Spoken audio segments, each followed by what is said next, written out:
آیت نمبر 134 میں متقین کی جو دوسری صفت بیان کی گئی ہے والکاظمین الغیظ، وہ جو غصے کو پی جانے والے ہیں۔ یہ دو الفاظ بہت خوبصورت بھی ہیں اور بہت اہم بھی ہیں۔ کاظم کا لفظ جو ہے علماء کرام فرماتے ہیں کہ عربی میں اس کے ساتھ بہت سارے امیجینیشنز جو ہیں وہ منسلک ہیں۔ اس میں ایک جو تصور دیا جاتا ہے کسی چیز کا بند کرنا اور کھولنا، کیونکہ قزم جو ہے وہ ایسے مشکیزے کو کہا جاتا ہے جو کہ پانی سے بھرا ہوا ہوتا ہے۔ چونکہ وہ بھرا ہوا ہوتا ہے تو اس کو باندھا بھی جاتا ہے، تو آگے سے پانی روکا بھی جاتا ہے اور اسے تھوڑا تھوڑا کر کے جو ہے وہ پانی نکالا بھی جاتا ہے۔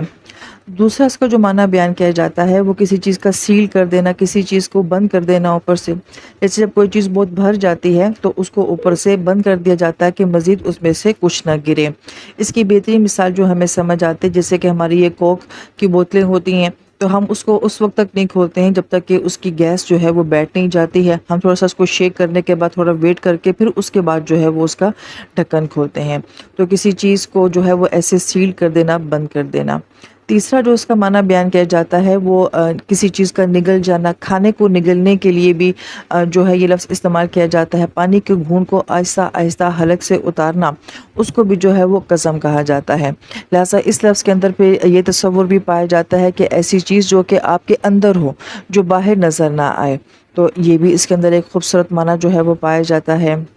پھر دوسرا لفظ جو استعمال کیا گیا ہے وہ غیظ کا لفظ استعمال کیا گیا ہے۔ اس کا ایک معنی بیان کیا جاتا ہے کہ ایکسٹریم ہیٹ کا ہونا، یعنی شدت سے حرارت کا ہونا۔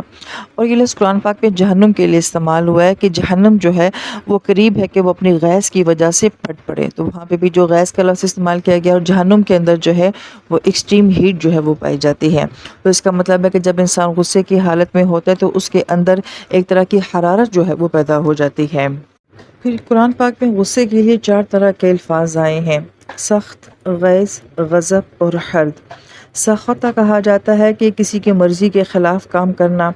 یہ غصے کا پہلا درجہ بیان کیا جاتا ہے۔ یہ ہمیشہ بڑے کا چھوٹے پر ہوتا ہے، جیسے قرآن پاک میں آتا ہے افمن اتبع رضوان اللہ کمن باء بسخط من اللہ۔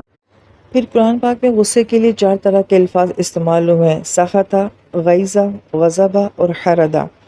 جیسے کہ سخطہ کہا جاتا ہے کہ کسی کی مرضی کے خلاف کام کرنا، اور اس کو بعض علماء کرام نے فرمایا کہ یہ غصے کا پہلا درجہ ہوتا ہے، اور یہ عموماً کسی بڑے کا چھوٹے کے اوپر غصہ ہوتا ہے۔ دوسرا غیظ کا لفظ استعمال کیا گیا، یہ ایسی ناراضگی کو کہا جاتا ہے جو کہ انسان کا دورانی خون جو ہے وہ تیز کر دیتی ہے، اس کے اندر حرارت پیدا کر دیتی ہے۔ اس کو عموماً غصے کا دوسرا درجہ بیان کیا جاتا ہے۔ تیسرا غضب بیان کیا جاتا ہے۔ ابن فارس فرماتے ہیں رحیم اللہ تعالیٰ کی انتہائی ناراضگی کی اور بغض کی علامت ہوتی ہے، اور غضب ہمیشہ جو ہے وہ دوسروں کے اوپر آتا ہے۔ چوتھا جو ہے وہ حرد کا لفظ بیان کیا جاتا ہے، ناراض ہو جانا، منع کرنا، یعنی کہ غصے میں مغلوب ہو کر کسی پر تیزی سے حملہ کر دینا۔ تو عموماً یہ انتقامی کارروائی کی کیفیت کو جو ہے وہ بیان کرتا ہے۔ تو یہ 4 طرح کے الفاظ جو ہیں وہ غصے کے لیے قرآن پاک میں استعمال ہوئے ہیں۔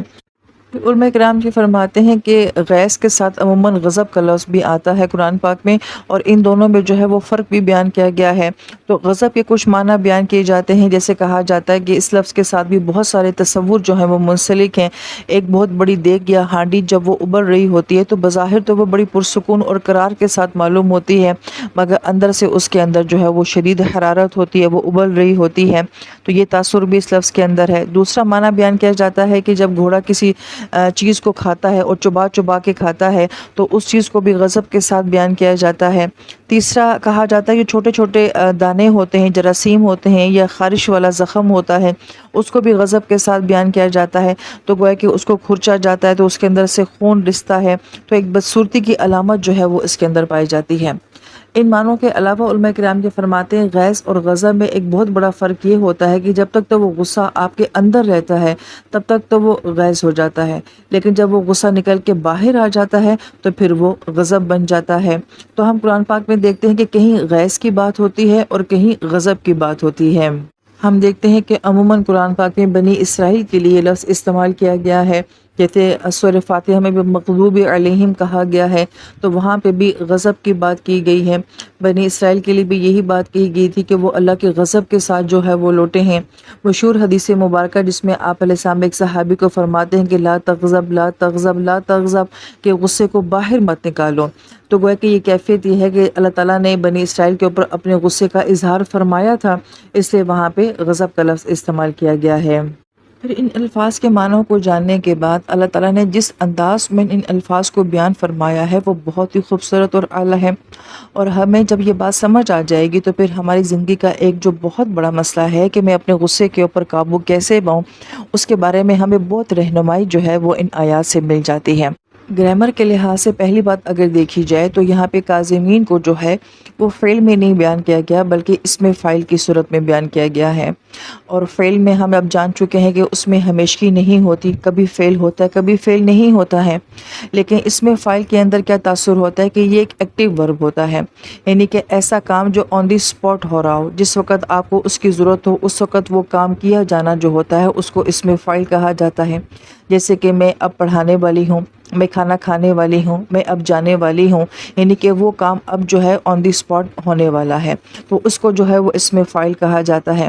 اللہ تعالیٰ نے اس کو فعل کی صورت میں بھی نہیں بیان فرمایا کہ کبھی غصے میں قابو ہو جانا چاہیے، کبھی بے شک قابو نہ کیا کرو، یہ بھی نہیں کہا، اور اس کو جو ہے وہ صفت کے صیغے کے ساتھ بھی نہیں بیان کیا، کیونکہ صفت کے صیغے میں یہ ہوتا ہے کہ وہ ایک خوبی جو آپ کے اندر موجود ہوتی ہے، لیکن وہ خوبی آپ کے اندر موجود تو ہو مگر آپ اس کو استعمال نہ کر رہے ہوں، وہ فعل کی صورت میں ایکٹیو نہ ہو، تو اس صورت میں بھی نہیں بیان کیا گیا۔ لہٰذا گرامر کے لحاظ سے بھی اگر دیکھا جائے تو کاظمین کو جو ہے اس میں فاعل میں جو بیان کیا گیا ہے کہ یعنی کہ جب جس وقت اس فعل کی ضرورت ہو اس وقت ہم نے اس فعل کو کرنا ہے، یعنی کہ ہم نے اس کو پی جانا ہے، اس کو اپنے اندر رکھنا ہے۔ اس کا فائدہ کیا ہے؟ تو علماء کرام یہ فرماتے ہیں کہ غصہ اتنا آسان نہیں ہوتا کہ ہم یہ کہیں کہ ہم اپنے غصے کو پی جائیں، اور کوئی کہے کہ جی کہ غصہ برداشت کرے اور ہم غصہ برداشت کر جائیں، اور ہمیں احساس ہے کہ غصہ نہیں آنا چاہیے تو بس اس احساس کے بعد آج کے بعد مجھے کبھی غصہ ہی نہیں آئے گا۔ یہ سب پریکٹیکل باتیں نہیں ہیں، اور ایون یہ کہ ہمارے معاشرے میں کہ کوئی ایسا وظیفہ بتا دیں جس سے غصہ نہ آئے، تو ایسا کوئی وظیفہ نہیں ہوتا کہ جس سے غصہ نہیں آتا ہے۔ آیت مبارکہ پہ غور کرنے سے ہمیں پتہ چلتا ہے کہ یہ آیت تو یہ بات کہہ ہی نہیں رہی ہے کہ تمہیں غصہ نہیں آئے گا، بلکہ یہ ایک ایسا جذبہ ہے، ایک ایموشن جو اللہ تعالیٰ نے ہمارے اندر رکھا ہوا ہے۔ اس کا مطلب ہے کہ یہ ہمیں آئے گا، بار بار آئے گا۔ آیت ہمیں یہ بتا رہی ہے کہ ہم نے اپنے اس ایموشن کے ساتھ ڈیل کیسے کرنا ہے، اس کو ہینڈل کیسے کرنا ہے۔ لہٰذا علماء کرام یہ فرماتے ہیں کہ ہم نے اس کو ہینڈل کیسے کرنا ہے، تو کاظمین کو اس میں فاعل کی صورت میں جب اللہ تعالیٰ بیان فرماتے ہیں تو اسی سے ہمیں یہ بات سمجھ آ جاتی ہے کہ یہ کام ہم نے اپنی پوری شعوری کوشش کے ساتھ کرنا ہے، کانشیس ایفرٹ کے ساتھ کرنا ہے، اور یہ ہمارے ساتھ بار بار ہوگا، تبھی تو اس کو اس میں فاعل میں بیان کیا گیا ہے۔ اور جب جہاں جدھر جس وقت ہمیں اس عمل کی ضرورت ہوگی اس وقت ہم نے کاظم کا عمل کرنا ہے، تو اس میں فاعل سے تو ہمیں ایک بات یہ سمجھ آ جاتی ہے۔ پھر دوسری اہم بات کہ جس کام کے کرنے کے لیے اللہ تعالیٰ مجھے یہاں پہ فرما رہے ہیں کہ میں نے بار بار یہ کام کرنا ہے، تو ہم یہ کہتے ہیں کہ میں اپنے غصے پہ قابو نہیں رکھ پاتی، مجھے اپنے پہ کنٹرول نہیں رہتا، میں برداشت نہیں کر سکتی، یہ مجھ سے نہیں ہو سکتا۔ تو کیا اللہ تعالیٰ نے ہمیں ایسے کام کرنے کا حکم دیا ہے جو میری دسترس میں ہی نہیں ہے، میری صلاحیت میں ہی نہیں ہے؟ تو پھر اللہ تعالیٰ مجھے اس بات کا حکم کیسے دے سکتے ہیں؟ لہٰذا کاظمین الغیظ میں جب اس کو اس میں فاعل کے ساتھ بیان کیا گیا ہے تو علماء کرام یہ فرماتے ہیں کہ اس کا مطلب ہے کہ اللہ تعالیٰ نے انسان کے اندر یہ پاور اور یہ صلاحیت رکھی ہوئی ہے کہ وہ یہ کام بار بار کر سکتا ہے۔ یہی وجہ ہے کہ اللہ تعالیٰ نے اس کو یہ عمل جو ہے اس میں فاعل کی صورت میں کاظمین جیسے الفاظ استعمال کر کے کہا ہے کہ تم یہ کر سکتے ہو اور تم نے یہ بار بار کرنا ہے، کیونکہ یہ اللہ تعالیٰ کا قانون ہے کہ جو صلاحیت اللہ تعالیٰ نے دی نہ ہو تو اللہ تعالیٰ پھر اس کے عمل کرنے کا بھی حکم نہیں دیتے ہیں۔ صلاحیت پہلے ہوتی ہے، عمل کا حکم جو ہے وہ بعد میں آتا ہے، تو اس کا مطلب ہے کہ ہمارے اندر یہ صلاحیت ہے کہ ہم کاظم کا عمل کر سکتے ہیں، اس لیے ہمیں اس کو بار بار کرنے کا حکم دیا جا رہا ہے۔ اب یہاں پہ اہل علم جو ہے بڑی اہم بات فرماتے ہیں کہ جب کاظمین الغیظ کہا گیا ہے تو کاظم کا مطلب ہے کہ کسی چیز کو اندر ہی نگل جانا، گھونٹ کا پی جانا، تو گویا کہ یہ ہمارے اندر تو غصہ ہوگا لیکن ہم نے اس کو جو ہے وہ باہر نہیں نکالنا ہے۔ اور جب غیظ کا لفظ استعمال کیا گیا ہے تو اس کے اندر شدید حرارت کا پایا جانا ہوتا ہے۔ تو اہل علم یہ فرماتے ہیں کہ فزکس سے ہمیں یہ بات سمجھ آتی ہے کہ جب کوئی چیز حرکت کرتی ہے تو اس سے حرارت پیدا ہوتی ہے،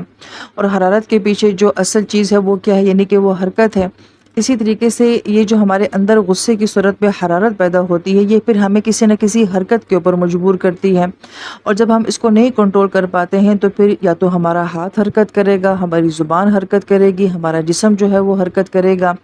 تو ہم جب نبی علیہ السلام کی فرمان مبارک کو دیکھتے ہیں تو آپ علیہ السلام یہ فرماتے ہیں کھڑے ہیں تو آپ بیٹھ جائیں، اگر آپ بیٹھے ہیں تو آپ لیٹ جائیں، یا پھر آپ وضو کر لیں یا پھر وہ جگہ جو ہے وہ چھوڑ دی جائے۔ تو گویا کہ اس صورت میں بھی ہمیں ایک حرکت کرنے کو کہا جا رہا ہے کہ گویا کہ حرکت کے بدلنے سے وہ غصہ جو ہے وہ کہیں اور ڈائیورٹ ہو جاتا ہے۔ نبی علیہ السلام کے الفاظ میں بہت حقیقت ہے، بہت گہرائی ہے، اس میں بہت وزڈم ہوتا ہے۔